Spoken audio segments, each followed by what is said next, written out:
बुढ़िया, औकात क्या है तेरी? जब तू कटोरा लेकर भीख मांगेगी हमसे, तब हम तुझे खाना फेंक दिया करेंगे। जब तू बाहर रहेगी ना भूखे प्यासे, तब अकल आएगी ठिकाने। बर्तन कपड़े साफ करना कैसे भूल गई? अरे, इस कड़ाके की ठंड में 2 टाइम का भोजन नहीं देंगे तो अपने आप गिड़गिड़ा कर हमारे पैरों में माफी मांगने आ जाएगी। मुफ्त की रोटियों की किसी को कदर नहीं होती। वहीं सुलोचना जी भूख से तड़पते तड़पते रोते बिखलते आंगन में ही सो गई। सुबह उनकी कानों में बहू की तिरछी आवाज गूंज उठी, बुढ़िया मर गई या जिंदा है?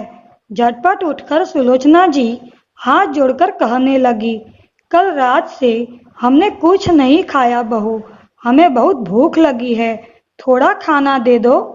यह सुन बहू रानी ने गुस्से में सुलोचना जी के गालों पर तड़ातड़ 2 थप्पड़ जड़ दिए और कहने लगी कि पहले बर्तन साफ कर दो, फिर हम तुझे खाना दे देंगे। बहू, भूख के मारे हमारे हाथों में कंपन हो रही है, हमारा सिर चकरा रहा है, तो क्या यह सब काम तुम्हारा बाप करेगा?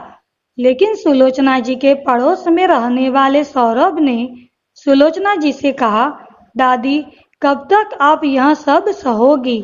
अगर ऐसा ही चलता रहा तो आपकी बहू आपको मार डालेगी और आप इनसे लड़ सकती हो।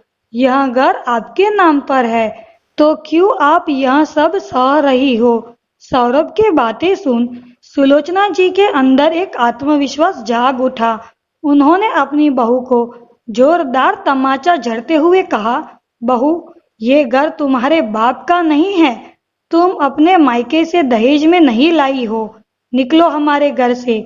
सौरभ की वजह से आज सुलोचना जी बहुत खुश है और आत्मनिर्भर है।